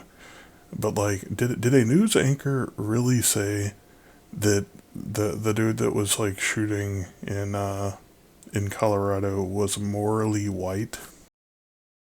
I don't know. All I got is a screenshot of that, so I haven't confirmed I can't confirm or deny that. But the morally white thing does seem in line with. Like, I actually haven't seen a video of it, right? And I would suspect that the video would have surfaced by now, so I think it was probably doctored. But the thing is like, we live in a society, we live in this culture right now of where that is totally possible. Like, Poe's law is coming into full effect, right, with this. There's no way to like even satirize this stuff anymore because people, it could be true. Like, it's. Well, like, it's so mind blowing to me, right? Like, even before like the details came out, like I do know that like the news was saying that it was like some kind of right wing, like, again, they've gotten so good at dividing people into right wing, left wing ideology, right? Like, they completely overlook that there's anything besides, like right wing and left wing. Like, they don't acknowledge that there's like a lot of people that go, either way depending on the topic. There's a lot of centrist, etc. But like, they have people so fucking divided into either you identify as a left-wing person or you identify as a right-wing person. And obviously, like, there's a lot of like speculation that we're like building up to something like a civil war or some bullshit. But like, it's mind blowing to me, right? Because like they've taken it to this level where like right wing automatically means you're like a racist Nazi, right? Or a fascist or whatever. And then it's pretty mind blowing to me that like people can't see that like some of these tactics coming from quote unquote like left wing people or like news stations and things like that are like textbook fucking fascism, right? And like, they do such a good job of convincing people that the people they're talking about are fascists that like you don't look at and examine the shit that they're saying and doing. But like, man, if you like dig into history and you like kind of like get into the political climate that led up to World War II, like Nazi Germany, everything, it's so fucking mind blowing that we're like heading straight down the same path. Like, we're there. I don't know how else to put it. Like, we're literally in pre-war Germany right now. Like, the way that like we talk about each other, the way like the media operates, it's just like, it blows my mind that people can't see like they're being manipulated and divided to such like an extreme extent. Like, did you ever imagine that like at some point in your life they would be trying to like literally demonize an entire political party? I mean, like, we've had this like two-party divide and conquer system for so long. I mean, like, I get that like they want people on one side or the other, but like now it's like we're going so far that it's no longer like you're on the left, you're on the right. Now it's like the right must die. You know what I'm This is saying? actually really predictable, man. This is absolutely predictable. Like, as far as it goes, like, if you understand history, we're taught about World War II in school. We're taught about like, we're taught about all these different things, but like we're never taught about like how it happened, like or like what the rise of it, right? We're not really even taught about Soviet Union, and the rise of communism in China. But like if you understand what happened there, like the rise of communism, the rise of National Socialism, and you know like in all the different places, that it really starts to paint a picture of like how these things coalesce, how they're able to do it. And the thing is like there's going to be a push. Like we are going to be so divided. There's going to be like either a civil war or a military coup or something. It just depends on how much money they can make on whatever way they push it, right? Like if they want a war, they can make a lot of money doing a war if it's going to benefit them in other ways as well, because it's not just about money. And you got to remember that. But yeah, like seeing the an entire political party being demonized, completely predictable. Like they want us divided, and like, and as I've been saying, left versus right is really meaningless. It's a meaningless distinction. It really should be centralization versus decentralization. That's all anybody should care about. If you want to make an argument for centralization, go for it. If you want to make an argument for decentralization, go for it. Left versus right has become so meaningless at this point, and it's not even it's so inbred. Like people are so ingrained in their minds to like be like right now the border crisis is a perfect example of this, right? When Trump was the president, the kids in cages was only like pretty much only the left cared about it. The right was making excuses like, oh, this was started under Obama, like that, this, you deal with this because this is already happening. And like just making excuses for it while the left was crying fucking like tears, and, AOC was staging fake photo ops in front of fucking empty parking lots and shit. Now it's Joe Biden's turn, and the left really isn't outraged, and I see all the right-wing pundits fucking talking about it. Do you understand how kids being fucking like kept in these like an 80-person facility and there's like 400 of them in there or something crazy like that? Like how that can be a partisan issue? It's because left and right are just so ingrained in people. Yeah. I don't know, man. Like, I'm on some level, like, I'm so glad that, like, I feel like I got to see through that early, I mean, like, comparatively, I would say, like, I got to the point where I could see through the political bullshit game before, like, I ever even really became, like, what I would consider, like, aware as a human being. It's just, like, it's so fucking fishy. Like, I don't really understand how people can get like so caught up in it that they're taking sides, but like I can watch it. Like I watch it happening. I see it. Like people I know, like fucking family members and shit. Like I watch them. Like they get so fired up about this shit, and I'm like, it's so mind blowing. Like you can't see what they're doing.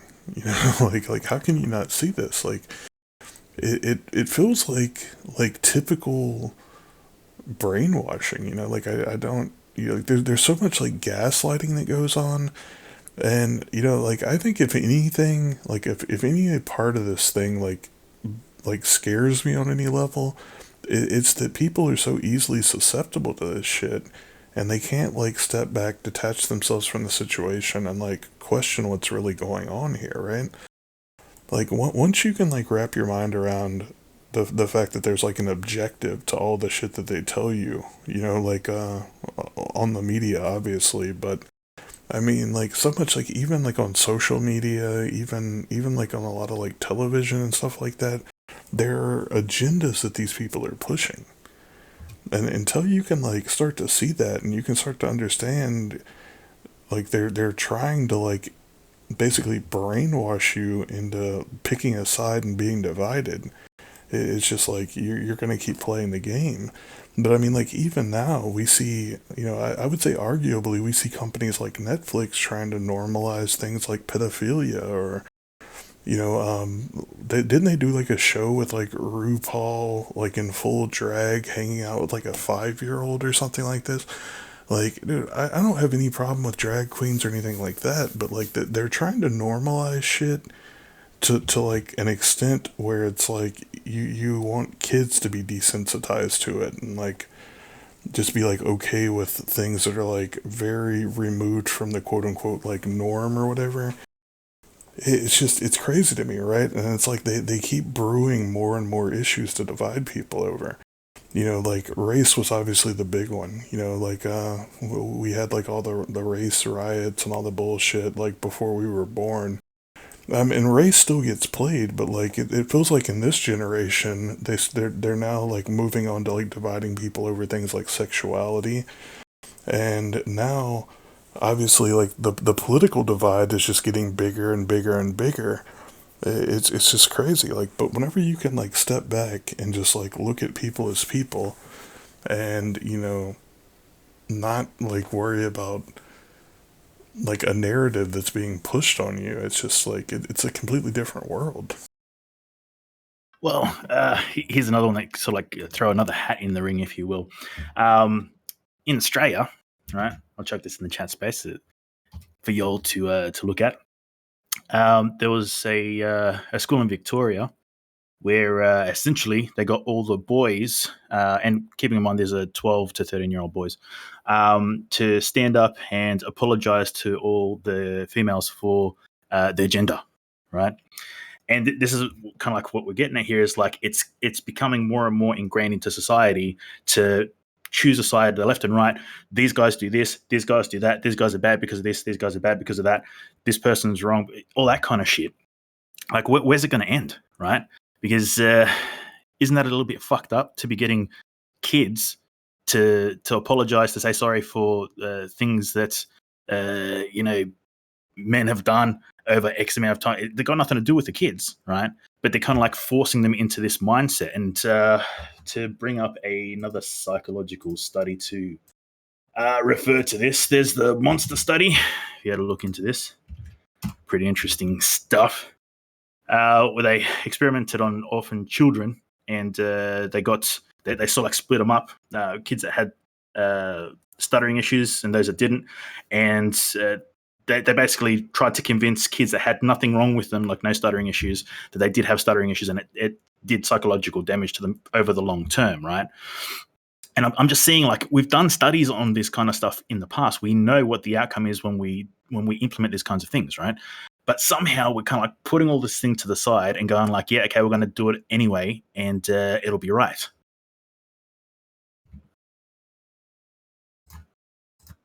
Is it going to be right, Ryan?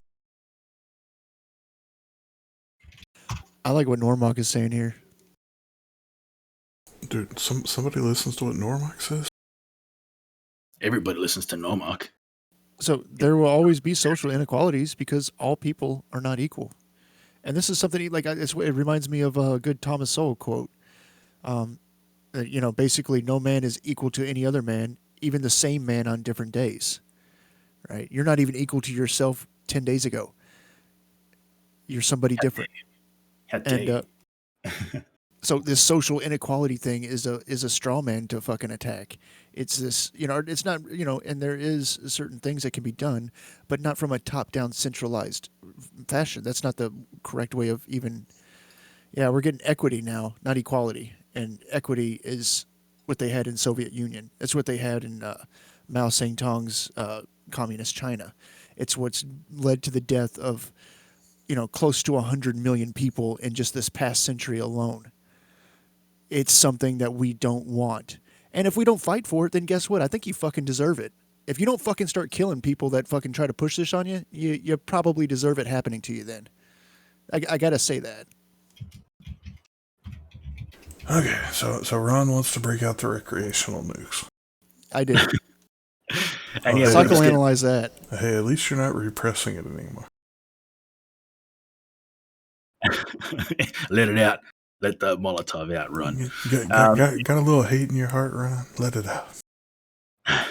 But yeah, look, the thing that keeps coming back for me, like, it's how can we not see this? Like, we talk about it all the time, and we can see it in people that are like not our own groups, because they're in-group, out-group, and social identity theory and all that kind of stuff. We can look at other groups and go like, oh yeah, these two groups, they're idiots. They're being, the fan in the flames, and they're falling for it, hook, line, and sinker, blah blah blah blah, etc. But when it's our group, right? Oh no, Australians aren't like that. Oh no, we would never, like, fuck off, man. We're all human beings. We all fall for this shit. Until we can take that step back, look at the whole, and go, you know what? I'm part of the problem too, because I do X thing, which is, what all the studies show, all that kind of stuff, and let me apply interventions, right? We're going to keep doing the same thing over and over again. I don't know how we're going to break this cycle, because we are not in control. Well, what I really think they're doing is they're weaponizing empathy. They're weaponizing empathy to, like, make you, like, feel, like, bad or outraged over, like, narratives that they're pushing, right? And they're literally playing off, like, base human level, interaction with other people, right?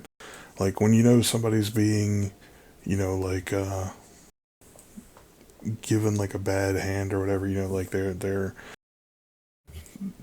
being, what's the best way to put this? Let's say, like, you're led to believe people aren't getting a fair shake, or, like, whatever the hell it is, like, there's oppression. Like they're playing on, like, your base level emotions of, like, you feel bad for this person, right? Like, you want to get outraged on that behalf.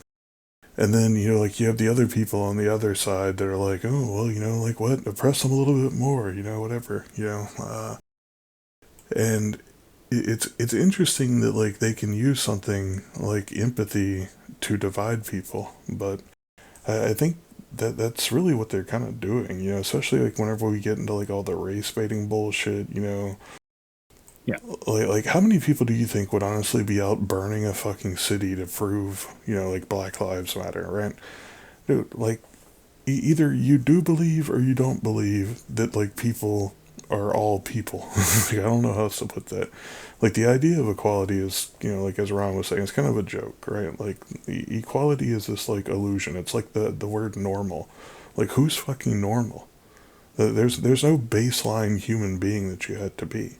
Like, we're all unique individuals, but, like, whenever they can, like, paint this picture that, like, every cop is out there, like, just hunting down and, like, shooting black people, and we all have to, like, rise up and fucking riot and, like, fight. It's like, this isn't the situation, right? Like, obviously, like, some bad shit happened. Like, I'll fully agree on that. And I mean, like, I don't think that shit should happen. I don't think it should keep happening. But, like, is the solution to go and burn down cities? Like, how is this going to solve the problem? You know what I'm saying? Like, you have conversations is the first thing. If conversations aren't working, then obviously you have to escalate. But, like, I don't see how you go from, like, having a conversation to burning down a city. And, like, I don't see things like, I'm going to go looting a fucking Best Buy as, like, some kind of, like, act of great rebellion here. You know what I'm saying? Like, I feel like there's got to be, like, smarter ways to affect, like, real positive change in the world than just, like, inflicting random violence that has, like, no real purpose. Like who's learning a fucking lesson from you stealing an iPhone?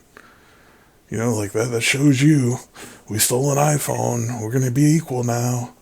It's like, are you fucking kidding me, dude? Like, Well, do you realize that it was never about Black Lives Matter, right? yeah, I mean, like, literally, when they're running, like, websites for donations and it's funneling straight into the Democratic Party, it's pretty clear it's a political agenda to me. And I mean, like, call me And it stops racist all completely you... as soon as Biden gets elected. Exactly. Like call me racist all you fucking want, but, like, that was not a legitimate movement. I don't know how else to put it. I mean, like, Racist. and I'm not, like, I don't hate black people. I have black friends, things like that. Like, it's, to me, it's, like, such a weird fucking thing. And, like, being in a city where we actually had, like, race riots within the last 5 years, I'm telling you, like, I literally worked with a group. I was the only white person there. I was the only guy. I had a group of, like, something like 20 black women that were working with me. And, man, like, when I'm telling you, they were, like, so fucking uncomfortable when this shit was going on. They're just like, I just want to go home. Like, like, I don't want to be out here. Like, I don't know what's going on. Being in the city, I'm telling you, they were bussing in people from, like, other areas of the country, right? Like, if you can't like see some of this shit as like orchestrated and like trumped up, I don't know how else to put it, but like being here, like seeing the shit like firsthand, like seeing people like filling the fucking streets that don't even like live here, like seeing like the shit that plays out from it, it's like so obvious that there are like agendas and agent saboteurs and shit in here. Like this, you got to like be able to step back and question, like, is this a legitimate issue? Is this really about like fighting against injustice and like getting to some kind of like level of reasonable equality to where, you know, like people don't have to be afraid to walk out on the fucking street because they don't want a cop to shoot them randomly for being black? Or is this about something else? And in my mind, like what was going on here was definitely something else. I don't know how else to put it.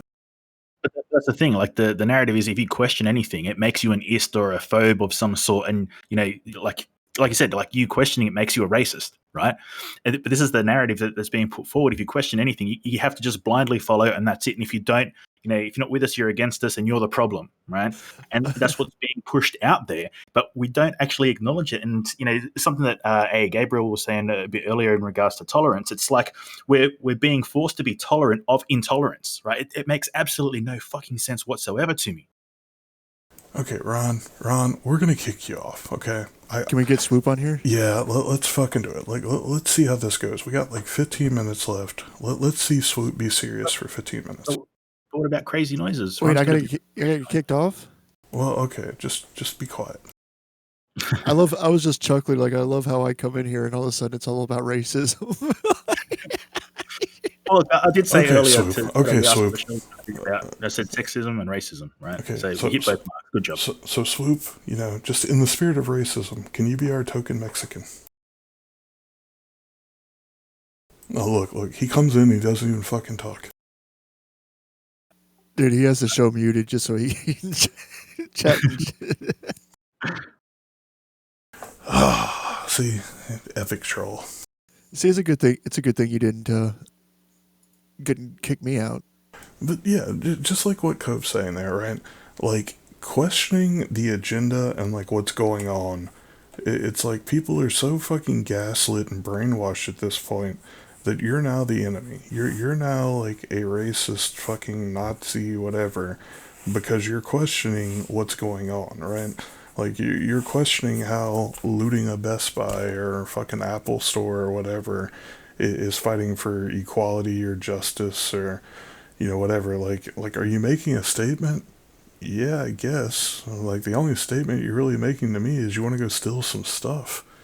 You know, like, I mean, like, I could maybe even respect it if you're, like, literally burning the shit down to make a statement that, like, you're not going to be hurt anymore. But, like, when what you're doing is going in and, like, looting and stealing shit to, like, get more material crap, like, I just can't respect it. And, yeah, I get that it's not everybody, but, like, dude, these movements just don't feel organic to me. I don't know how else to put it. Like, they feel very manufactured. And, like, I was in a city where this shit was going on, right?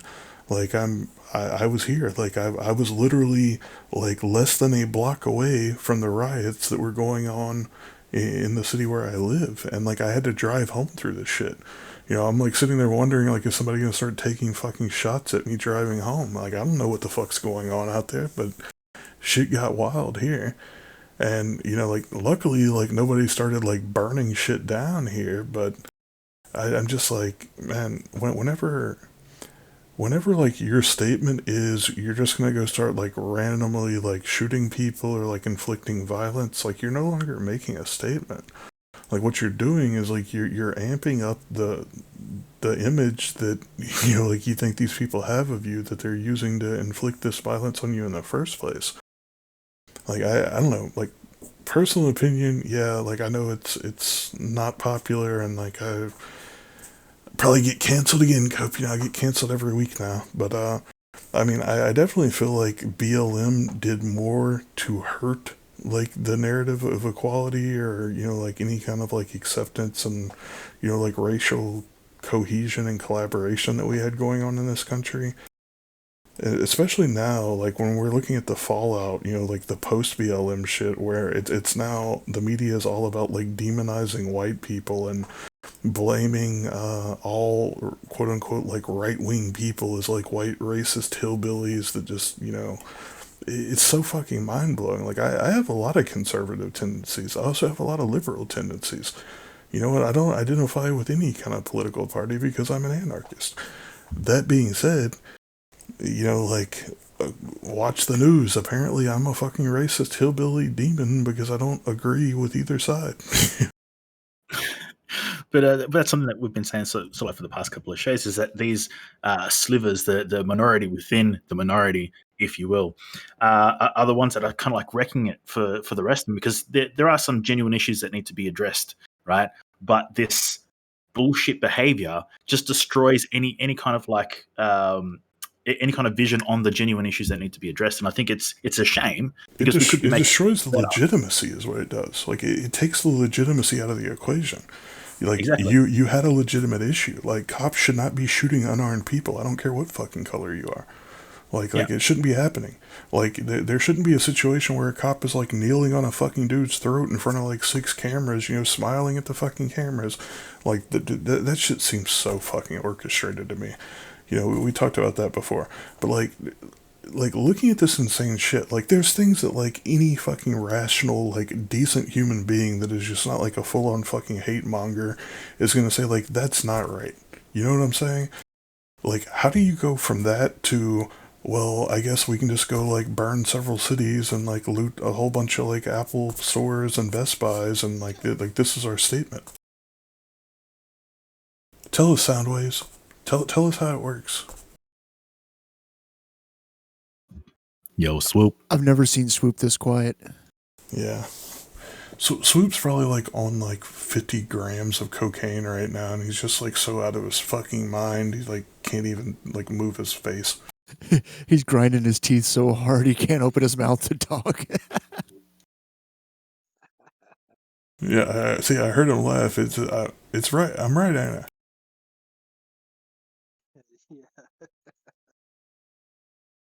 Tell us, Swoop. How fucking high are you right now? I'm pretty high, man. I bought a 40 and I cooked up the whole thing. And I made some good money. I made some good money on Nagano. Okay, on a scale of 1 to Charlie Sheen, where you at? Oh, I'm I'm at a Tiger King level.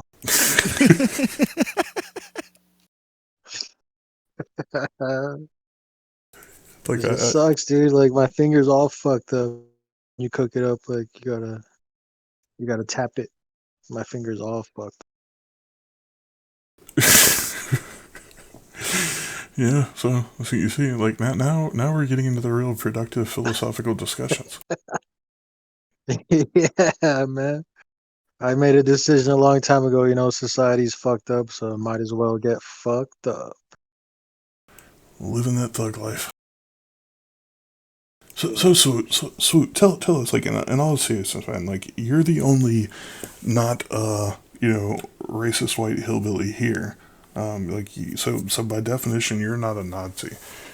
Like, tell me in your honest opinion, like, full seriousness, no bullshit here. How racist do you really feel like the United States is? I think it's not racist at all, bro. Like if you cut the media's narratives out of your life and you just fucking go to the store and meet people and talk to people, like there's always like low key racism, like in group shit is innate, but the media's fucking like narrative of like all this shit it's fucking overplayed, it's over exaggerated. Turn that shit off. Go outside, go meet people. Like no one believes that shit, bro. Maybe there's like one person in 100 that's like that says some racist shit. Like it's. I would say it's 1% of what they say it is. I would say, like, if anything, like maybe like racial insensitivity, right? Like I don't think we have as much like overt racism. Yeah. But remember back in the 80s, like you could make jokes about that and everyone was happy, and like our idiosyncrasies and quirks, like it was fucking, it was like it was adored. It was fucking, it was nice and shit. Nowadays, like even if there's any kind of misunderstanding, the first thing people go to is racism. Was that's probably not even it at all, you know? Yeah, it's just like we've had like this indoctrinated victim mentality, right?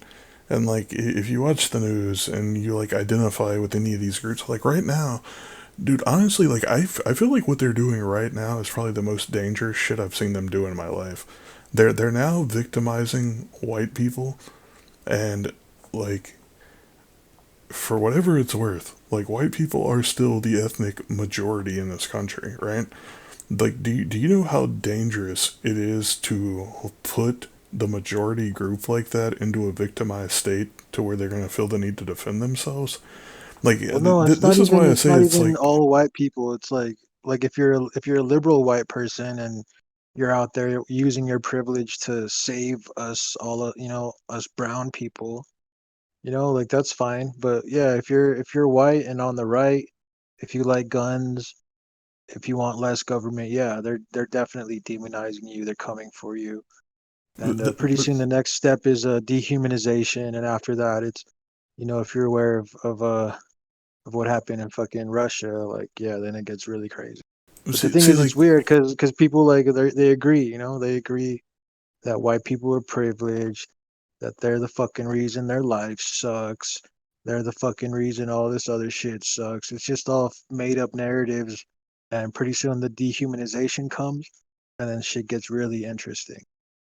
see, like, that's what I'm saying. Like, it feels like because what you're saying there, right? Like, if you're like the left wing, whatever, like it feels like you had to be like a like self-loathing, like guilt-ridden white person to not be a fucking Nazi in this world right now, and it's definitely like a manufactured narrative that's been pushed on us. But like, I just find it like so fucking absurd, right? Like in my day-to-day life, like I've just never been like one of those people that's like even really paying attention to stuff like race all that much. But like if you watch the news, you know, like if you're one of those people that like is regularly getting the indoctrination updates, it's like so front and center in your face all the time. And it's Yeah, like yeah, that's why I was I was really surprised to hear Cope like saying this shit. Like I can't believe he's that brainwashed, you know? Like I'm out here, I still do Uber. I pick a lot of different types of people up, and like there's never been any kind of racism. Like in fact, like Mexicans tend to be more racist, black people tend to be more racist. I don't ever bring any of that shit up. After Joe Biden won, like I checked out of politics, bro. Like like like Trump let me down. After Joe Biden won, my mom was like, "Hey, this country's a third world country now. We need to go back to Mexico." And I was like, "Yeah, you know, yeah, you're right. That's what we're fucking working towards now." But Well, it's yeah, I literally a don't. banana republic. I mean, the thing Yeah, is, bro. Like, my mom came from Mexico, and after Joe Biden won, she straight up told me this country's a third world fucking country with a Gucci belt on. You know, like it's fake as fuck, bro. okay, yeah, guys, dude, so I still we want your got mom on my show. yeah, we got to start winding down so we can make some weird noises. And, you know, I mean, like, I feel like fucking Swoop's probably, like, coked up enough right now that he's going to make some really weird noises for us. But, yeah, so shamalama ding dong, buzzwords, things of that nature, human conditions, whatever, all the things Cope normally says so I can steal his things. And, you know, we're all canceled, so we probably won't ever see you again. Yeah. That's Clay's white privilege coming through. I'm coped up, right? You're coped up, doing Up, lines babe. of cope. Much like Eddie Suggs. Smoke Cope every day. Thanks for having me on, guys. It's been a while Since I could. since I did cope. Smoke Cope every day.